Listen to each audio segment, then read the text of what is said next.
दिव्य हिंदी अकोला की top 10 news. स्थानीय गोरक्षण road पर हरीश अश्विनी कॉलोनी के ओपन स्पेस पर डीआर पाटिल विद्यालय का निर्माण किया गया था। अंततः न्यायालय के आदेश के बाद सोमवार 5 दिसंबर को मनपा के अधिकारियों की उपस्थिति में विद्यालय को गिराया गया। मनपा की इस कार्रवाई से अकोला मनपा क्षेत्र में ओपन स्पेस पर कब्जा करने वालों में हड़कंप मच गया है। शहर यातायात नियंत्रण विभाग ने सोमवार को एक विशेष अभियान चलाते हुए शहर के अलग अलग परिसरों में यातायात के नियमों का उल्लंघन कर खड़े किए गए ऑटो रिक्शा, लग्जरी बसों पर कार्रवाई कर जुर्माना थोका।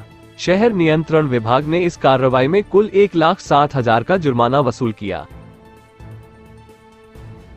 श्रीमद् भगवद गीता का अध्ययन करते रहना सर्वश्रेष्ठ है, तत्पश्चात अन्य शास्त्रों की आवश्यकता नहीं रहती, क्योंकि यह एक ऐसा महान शास्त्र है जो स्वयं भगवान श्री कृष्ण के मुखकमल से निकला है।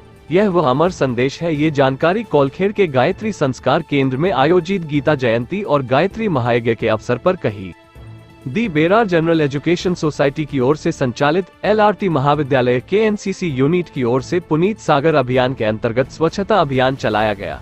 11 Maharashtra battalion NCC Akola commanding officer colonel Vijay Chaudhary, LRT के प्राचार्य SG चापके के मार्गदर्शन में महाविद्यालय के NCC कैप्टन अनिल तिरकर की ओर से इस अभियान का आयोजन किया गया था। वसंत देसाई स्टेडियम में जिला स्तरीय तैराकी स्पर्धा का आयोजन किया गया था। इस स्पर्धा में विजयी खिलाड़ियों का जिलाधिकारी नीमा अरोरा ने पुष्पगुच्छ देकर सत्कार किया तथा भविष्य में होने वाली स्पर्धा के लिए शुभकामनाएं दी। इस स्पर्धा में उत्कृष्ट प्रदर्शन करने वाले खिलाड़ियों का विभागीय स्पर्धा के लिए चयन हुआ तथा खिलाड़ी स्पर्धा के लिए रवाना हो गए। अकोला महानगर पालिका क्षेत्र में घर घर जाकर संपत्ति कर वसूल करने के लिए कर विभाग में 48 कर वसूली लिपिक नियुक्त है, लेकिन अब 16 वसूली लिपिक कार्यरत रखने का नियोजन आरंभ किया है। शेष 32 कर्मचारियों को अन्य विभागों में नियुक्ति दी जाएगी। इस कारण बरसों से एक ही काम करने की आदत होने वाले वसूली लिपिकों को अब नया काम करना होगा। ग्लोबल वार्मिंग के कारण मौसम बदल रहे हैं। महाराष्ट्र में 10 दिसंबर से 13 दिसंबर दौरान बारिश का मौसम तैयार होकर सर्दियों में भी बारिश होने की भविष्यवाणी मौसम विशेषज्ञ पंजाब राव डक ने किसानों से बातचीत में व्यक्त की है। विदर्भ में बुल्ढाना, अकोला जिले के कुछ क्षेत्रों में बूंदाबांदी होने का भी पंजाब राव ने बताया है। दिसंबर के महीने की शुरुआत से ही शहर सहित जिले में ठंड का जोर कम हो गया है। पिछले 2-3 दिनों से दिन के अलावा रात में भी पंखे शुरू करने पड़ रहे हैं। वहीं नागरिक ठंड से बचने के लिए अब गर्म कपड़ों में दिखाई नहीं दे रहे हैं। इस तरह के मौसम बदलाव से वायरल बीमारियां भी बढ़ रही है।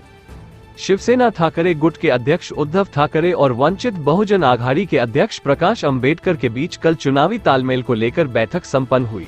इस बैठक के बाद राज्य में फिर एक बार शिव शक्ति और भीम शक्ति के प्रयोग की चर्चा शुरू हो गई है। जिले की 266 ग्राम पंचायतों के आम चुनाव में सरपंच व सदस्य पद के लिए 5,986 प्रत्याशी मैदान में उतर चुके हैं और अब गांव स्तर पर राजनीतिक माहौल गर्म होने लगा है।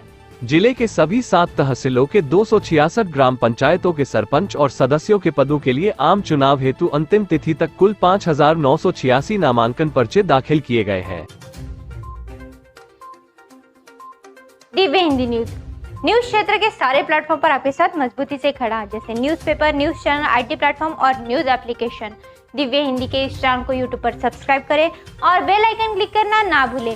साथ ही दिव्य हिंदी न्यूज ऐप को प्ले स्टोर ऐप स्टोर से डाउनलोड करें और हमारे साथ बने रहे। दिव्य हिंदी न्यूज आपके परिवार को रखे जागरूक और आपको एक्टिव।